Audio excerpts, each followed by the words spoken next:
Dari yang banyak itu guys, salah satu yang paling biadab ya, sorry gue menggunakan kata yang kasar banget, terpaksa ya, karena gue nggak menemukan kata lain. Salah satu yang paling biadab dan menyakitkan adalah korupsi dana bansos untuk kaum difabel. Ya, ini parah. Coba lu bayangin ya, dana bansos untuk kaum difabel nih, mereka yang berkebutuhan khusus yang kalau zaman dulu tuh biasa disebut mereka itu penyandang cacat, diembat juga. Wih, gila ya. Ada gak sih ya yang lebih gila ya dan biadab dari itu? Kebayang ya? Bukan, maksudnya tuh susah gue bayangin tuh ada orang yang tega, yang sanggup melakukan itu.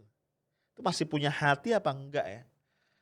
Dan kita nggak bisa menafikan bahwa orang-orang itu kebanyakan adanya di kantor Bu Risma, di Kemensos.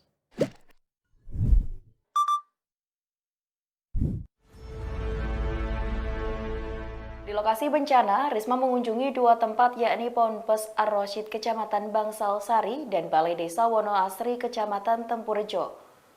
Di Wonoasri, Risma mengunjungi dapur umum Kementerian Sosial Republik Indonesia. Risma yang didampingi Bupati Jember Faida mengunjungi dapur dan membantu sebagian pekerjaan dapur tersebut. Dalam kunjungannya, Risma ikut membungkus nasi dan juga memasak. Secara telaten, Risma membungkus nasi bersama para relawan. Setelah menata nasi di kertas pembungkus, dia mengangsurkan bungkusan tersebut ke relawan untuk kemudian diisi lauk pauk. Menu untuk makan siang yang dibungkus Risma adalah nasi berlauk telur, bumbu, dan cah sayur. 3.000 nasi bungkus yang disiapkan tersebut nantinya akan diberikan kepada para warga yang terdampak banjir. Selain itu, Risma juga membawa ribuan butir telur ke Kabupaten Jember pada Senin 18 Januari 2021. Telur itu merupakan bantuan dari Kementerian Sosial untuk pasokan ke dapur umum di lokasi terdampak banjir. Telur bersama sejumlah bantuan lain diangkut dari Surabaya memakai truk Satpol PP Pemkot Surabaya. Risma juga membawa sejumlah bantuan Kemensos untuk warga terdampak banjir di Jember. Bantuan tersebut berupa beras, minyak goreng, susu ibu hamil, kebutuhan balita, selimut, kasur lipat, juga peralatan masak. Tri Risma hari ini atau Ibu Risma, Mensos baru kita guys, itu memang top banget ya. Beliau memang terkenal ya ringan tangan dan juga sangat hands on. Kayaknya nggak betah ya kalau ada masalah-masalah di sekitar dia yang dia nggak turun tangan langsung. Termasuk memasak nasi dan juga membungkusnya untuk para korban banjir Jember ya, yang dikunjungi oleh Ibu Risma tanggal 17 Januari 2021 yang lalu. Nah, bukan cuma di Jember ya guys, hal yang sama itu dilakukan Bu Risma sebelumnya ya, memasak makanan bagi korban gempa Mamuju Sulawesi Barat. Kemarin sore aku masak dewe sampean, yuk karena kita butuh cepet akhirnya aku masak sendiri. Aku datang sampai jam 5:30 kalau nggak salah aku masak, bagi-bagi itu supaya cepet. Jadi mungkusi sendiri, masak sendiri gitu. Tapi dibantu teman-teman Tagana di sana, maksudnya aku juga ikut turun. Nah, secara personal, gua itu sangat tersentuh oleh apa yang dilakukan oleh Bu Risma. Ya, dan gue yakin banyak orang juga begitu. Tampaknya nih, kalau menurut gua, langkah-langkah Bu Risma tadi ini banyak digerakkan oleh naluri keibuannya yang sangat kuat gitu ya. Ya namanya ibu-ibu ya, kalau ngelihat anak-anaknya kelaparan atau anak-anaknya punya masalah atau susah gitu, pasti turun langsung. Ya nggak tahan lah ibu-ibu ngelihat kondisi gitu.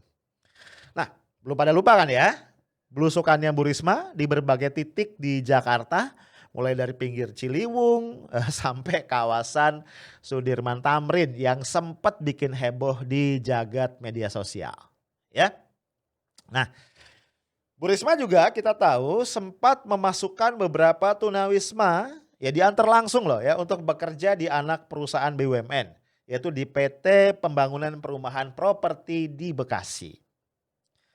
Gak cuma sampai di situ, Ibu Risma juga menjanjikan untuk membuatkan KTP bagi 1.600 pengamen, tunawisma, dan kelompok-kelompok marginal lain yang ada di DKI yang kemudian dilanjutkan nantinya dengan pembuatan rekening bank. Nah, kita tahu ya semuanya bahwa sejak menjadi wali kota Surabaya, itu jabatan Bu Risma sebelum jadi Mensos, beliau memang hobinya ini turun langsung ya. Kalau ada masalah depan mata itu langsung jebret diberesin gitu ya. Salah satu yang paling epic ya, mungkin lo juga tahu dan masih ingat adalah ketika Bu Risma turun dari mobilnya dan mengatur lalu lintas yang sedang super macet di Surabaya.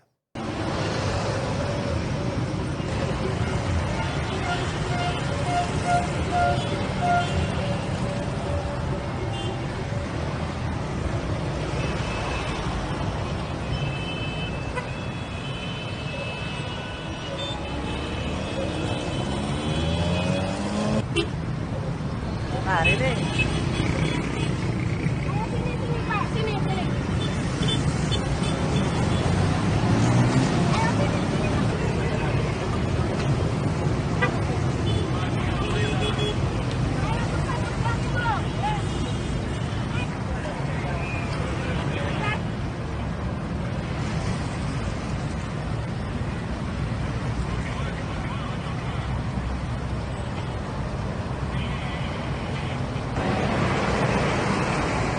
Nah guys, dalam konteks bencana alam ya yang terjadi belakangan di beberapa daerah, viral juga nih ya satu foto yang menurut gue epic.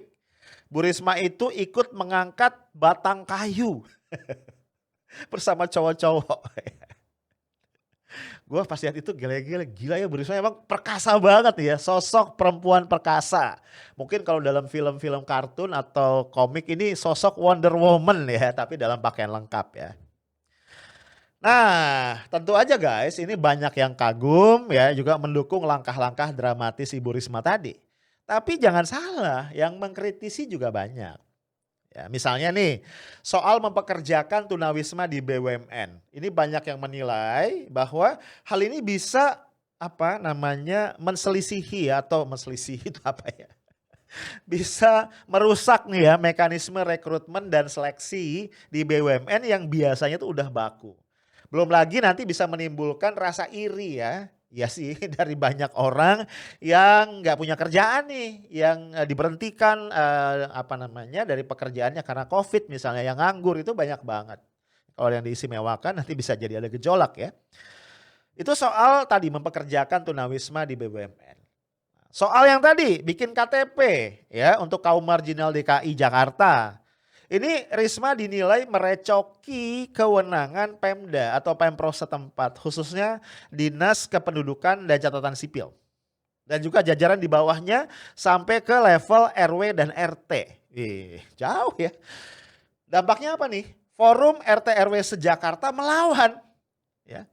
Ketuanya Haji Muhammad Irsyad itu mengatakan, jika pembuatan KTP ya itu melanggar prosedur, kan kalau kita bikin KTP di Jakarta atau dimanapun ya, kita pendatang misalnya, itu satu harus ada surat pindah dari daerah ya kan. Kemudian nanti RT RW akan bikin surat pengantar ke Disduk Capil untuk bikin KTP. Kan prosedurnya gitu. Nah kata Pak Haji Irsyad, kalau prosedur itu dilanggar bahaya. Bisa-bisa nanti data kependudukan DKI kacau balau. Persis kayak data bansos yang ada di Kemensos yang dipimpin Bu Risma. Pak Irsyad ini tajam juga ya. Jadi kayaknya nih Pak Irsyad ini cukup update.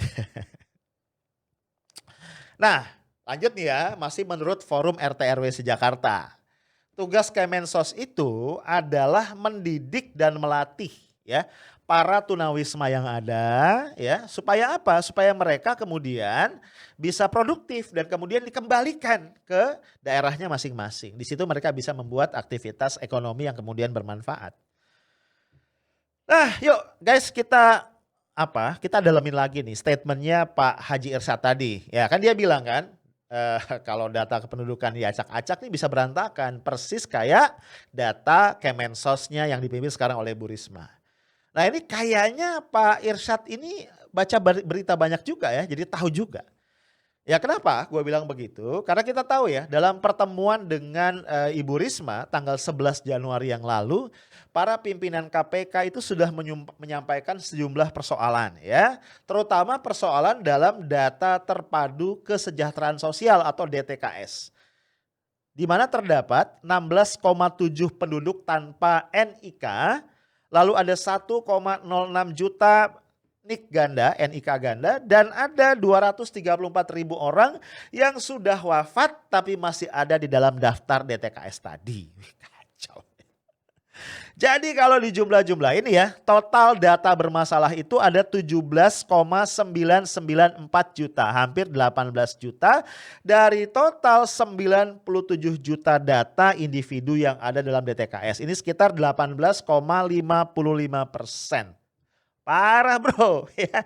Ini jauh di atas margin error ya yang dapat diterima dari sebuah data. Ya kalau kita bikin riset ya biasanya ya karena dulu gua ngajar statistik dan metodologi penelitian di kampus. Nah itu yang namanya margin error normal itu ya kisarannya 2 sampai 5%. Ini berapa tadi? 18,55 hampir 19%. Nah, jika diasumsikan 17,994 juta data itu fiktif dan kemudian kepada data fiktif ini dialokasikan bansos yang satu paketnya Rp300.000 berarti potensi korupsinya gede banget ya 5,398 5,4 lah ya 5,4 triliun super jumbo super jumbo ya. Nah ini gue udah coba-coba cari ya di berita-berita, tapi gue belum nemu ada berita bahwa Ibu Risma melakukan langkah-langkah konkret untuk membereskan, membenahi DTKS tadi. Paling banter berita yang gue terima itu akan ya Bu Risma akan membereskan hal itu. Tapi gue nggak tahu nih akannya itu sampai mana itu ya. Nah jadi wajar kalau menurut gue nih ya. Beberapa pihak menilai kayaknya nih Bu Risma sebagai mensos ini salah fokus ya atau salpri ya, salah prioritas gitu. Ya tadi ya orang lihat ya namanya orang menilai boleh kan ya, oh lebih banyak belusukan, lebih banyak macam-macam gitu ya. Padahal ini ada masalah besar banget di pelupuk matanya sebagai mensos. Nah, ini ada yang mereka-reka nih. Kenapa kok Bu Risma kayaknya belum melakukan sesuatu yang signifikan urusan carut-marutnya DTKS ini? Ya, menurut kelompok ini, ini agak jahat sih ya. Ini ya beresin data ya di belakang meja, stay di kantor, berkoordinasi gitu ya. Itu bukan kerjaan yang ada di panggung utama yang terang benderang yang disorot kamera gitu. Sehingga agak banyak drama yang bisa dipentaskan di situ. Mungkin ya ini agak jahat sih analisisnya ya. Tapi suka apa enggak ya. Kita mesti tegaskan nih. Kita mungkin perlu ingatkan Bu Risma ya. Kalau bagi Bu Risma belusukan di berbagai titik ya atau memasak membungkus nasi bagi korban bencana itu adalah kerjaan yang dia harus turun langsung dan gak bisa didelegasikan kepada orang lain ya. Apalagi nih tugas ngeberesin DTKS, tugas ngeberesin data tadi tuh ya. Ini tugas yang besar banget. Yang nggak bisa didelegasikan begitu saja. Harus dipelototin gitu loh. Kenapa? Karena ada potensi mega korupsi di situ. Yang jika nggak segera dibereskan, negara dan rakyat jelata akan kembali dirampok habis-habisan. Ya. Nah karena itu gue ingin katakan nih. Kayaknya urgensi Bu Risma segera balik ke kantor, ke Mensos dan belusukan di rumah sendiri itu tambah besar. Ya kita tahu ya setelah pendahulunya yang juga koleganya sesama kader PDIP Juliari Peter Batubara dijadikan tersangka korupsi bansos oleh KPK 6 Desember yang lalu. Kasus tersebut itu bercabang kemana-mana. Kalau kata media itu mengalir sampai jauh ya. Dana korupsinya pun diduga mengalir ke banyak pihak. Dan ini sedang terus ya diusut oleh KPK. Belum tuntas nih, masih banyak banget PR-nya KPK. Nah dari yang banyak itu guys, salah satu yang paling biadab ya. Sorry gue menggunakan kata yang kasar banget, terpaksa ya. Karena gue gak menemukan kata lain. Salah satu yang paling biadab dan menyakitkan adalah korupsi dana bansos untuk kaum difabel. Ya, ini parah. Coba lu bayangin ya, dana bansos untuk kaum difabel nih, mereka yang berkebutuhan khusus yang kalau zaman dulu tuh biasa disebut mereka itu penyandang cacat, diembat juga. Gila ya. Ada gak sih ya yang lebih gila ya dan biadab dari itu? Kebayang ya? Bukan itu susah gue bayangin tuh ada orang yang tega yang sanggup melakukan itu. Itu masih punya hati apa enggak ya? Dan kita nggak bisa menafikan bahwa orang-orang itu kebanyakan adanya di kantor Bu Risma, di Kemensos. Gitu loh. Nah, Ketua Perhimpunan Jiwa Sehat Yeni Rosa Damayanti mengemukakan, ini contoh kasus ya, ini dari sinilah munculnya dugaan tadi ya, adanya penyunatan dana bansos buat para difabel ya. Yeni Rosa mengatakan, penyintas skizofrenia, bipolar, dan skizoafektif, ini dosis obatnya belakangan hanya 50% yang ditanggung oleh BPJS Kesehatan. Separuh lagi itu harus ditanggung dari kantong sendiri dan banyak yang nggak mampu. Sehingga mereka yang nggak mampu ini memaksakan diri hanya mengonsumsi separuh dosis tadi. Dampaknya apa ya? Mereka harus berakhir di rumah sakit. Karena gejala-gejalanya ya kambuh lagi. Cuman separuh dosis bagaimana?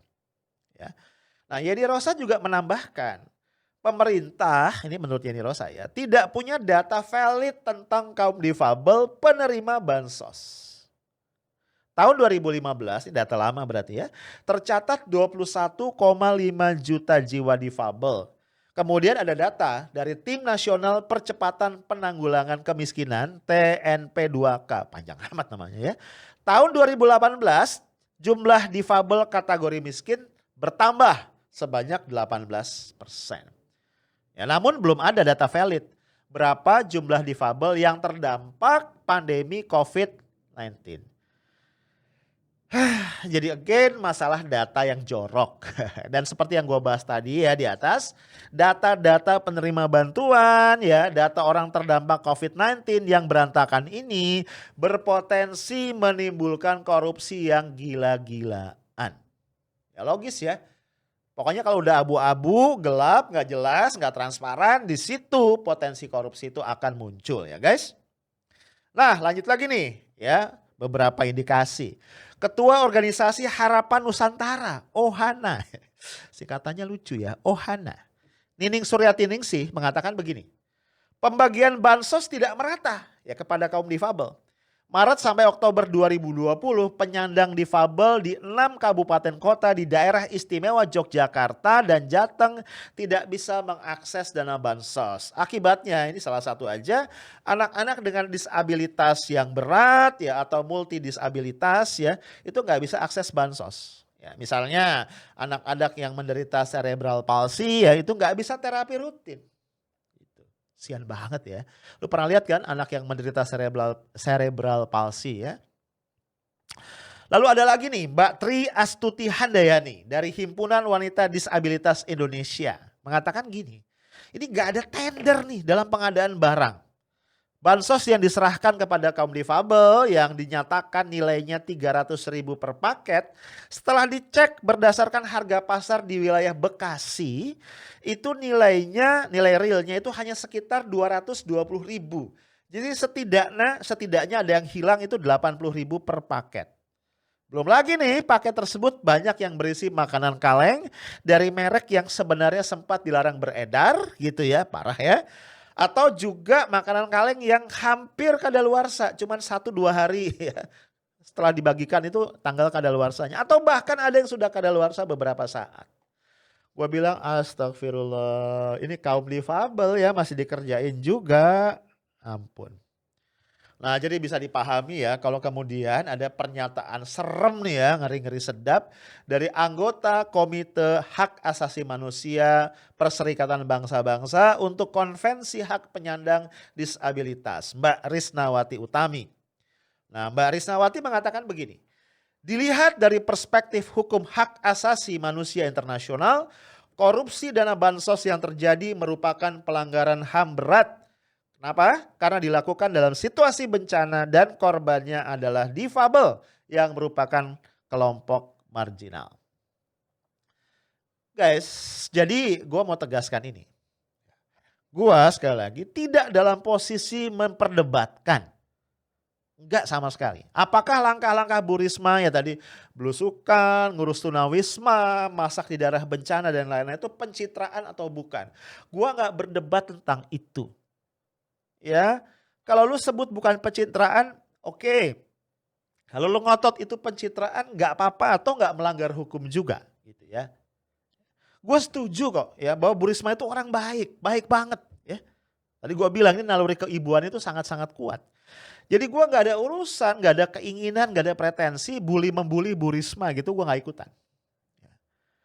Gue cuma ingin mengingatkan Bu Risma bahwa ada banyak banget rayap yang menggerogoti ya tanda kutip rumahnya, rumah Bu Risma sekarang, yaitu Kemensos, Kementerian Sosial Republik Indonesia. Ya, lo ingat kan di zaman Gus Dur ya, Gus Dur itu sampai membubarkan Kementerian Sosial karena beliau menganggap itu sarangnya korupsi di situ, dibubarkan. Ya, kemudian oleh Bu Mega kalau nggak salah dihidupkan kembali Kementerian Sosial. Nah, kondisi rayap di Kemensos ini menurut gua nggak bisa dibiarin. Kenapa?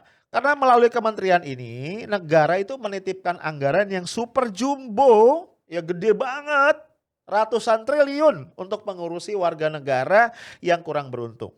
Ya, orang-orang miskin, keluarga prasejahtera, makanya ada program keluarga harapan ya, kaum difabel dan lain-lain. Apalagi dalam kondisi bencana non alam yang parah seperti sekarang, yaitu pandemi COVID-19. Nah, jadi prioritas belusukan Bu Risma adalah belusukan di rumahnya sendiri. Menelisik ke setiap sudut ruangan, ke setiap meja, setiap laci, setiap rak dan lemari.